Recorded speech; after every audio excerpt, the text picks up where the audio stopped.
Hi everyone and welcome back to the C++ class. In today's session, we will learn how to read string data in C++. So here are the different ways to read strings in C++ programming language. But in today's session, we will discuss only the first two ways like using cin and using getline function to read strings in C++ programming language. So let us move to the Visual Studio Code and understand with the help of a programming example. So here we have created a variable of string type. So what is a string? A string is not a primitive data type in C++. It is a derived data type. Derived data types are also called a reference type because they refer to an object.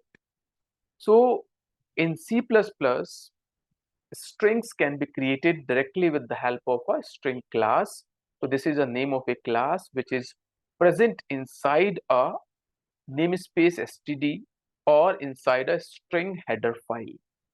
So it is a variable, or we can say it is an object of a string class, and this is the way you can read a string or you can declare a string variable in C++. So how to use? So the first way is you can use a simple cin object that will help you to read a single word from a user. So how will you read it? You will simply use the cin, or here you will enter any string. So you will use a variable name like a name, and you can display using a cout, right? So here you will use a cout name. So let us run this program and let's see how will it work. So it is asking enter a string, and you will enter a string like hello world, right? And press enter. Here you can see it is showing only the hello. So what it does, the cin object will help you to read a single word from the user. It is not able to read the entire line of text. So means by default, whenever some white space will occur, it will stop reading. So what it does exactly, it is used to read input from the standard input like a keyboard. Whenever you will use a cin to read a string, it stops reading as soon as it encounters a white space.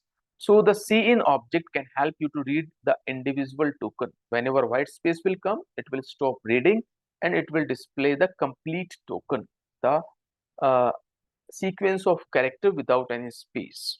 So if you would like to read a line of text, you will use a getline function. So getline function is also the part of standard library function, and what it does, it is a standard library function that is used to read a line of text from an input stream and store it in a string.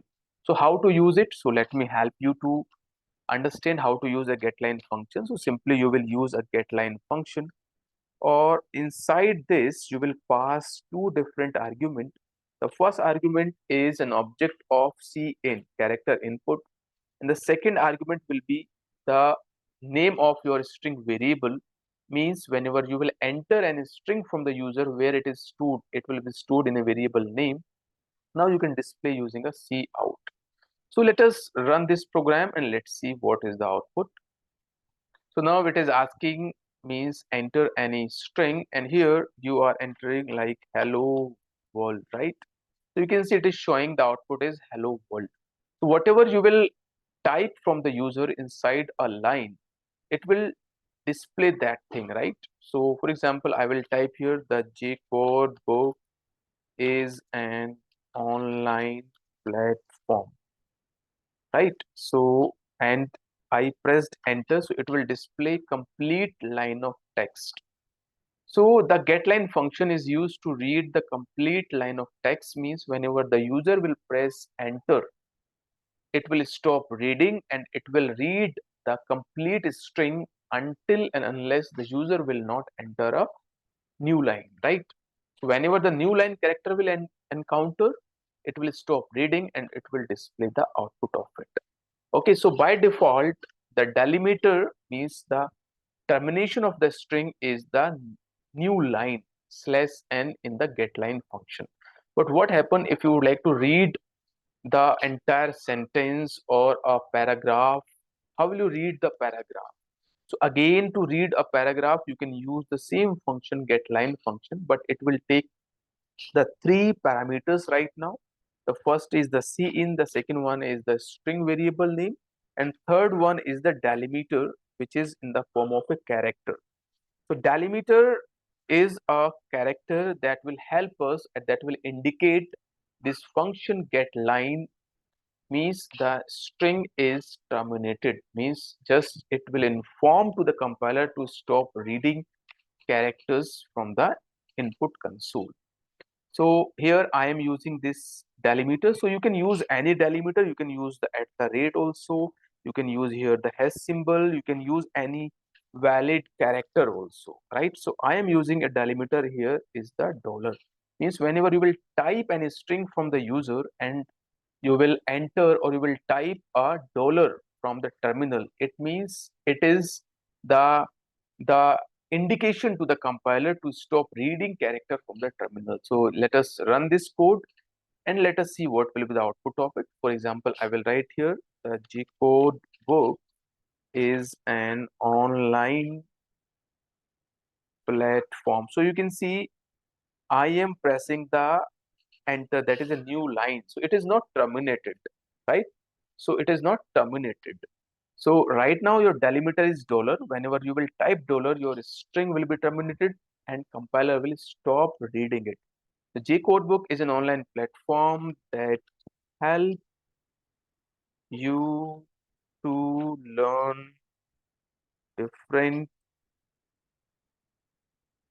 programming courses, right? So, and whenever you will press just dollar, so it understand, right? Means you would like to end this particular paragraph and you will press enter. You can see now it is showing the complete paragraph.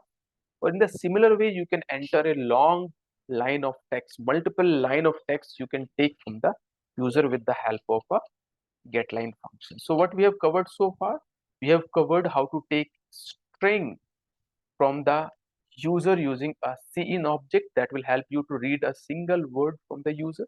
The getline function can read a complete line of text, and by default delimiter is the new line.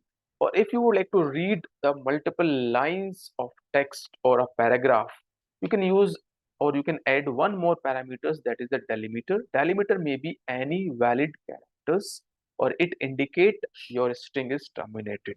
So guys, I hope you understand how to read strings from the user. Now you can perform different manipulations on the strings and you can enjoy the learning strings in C++.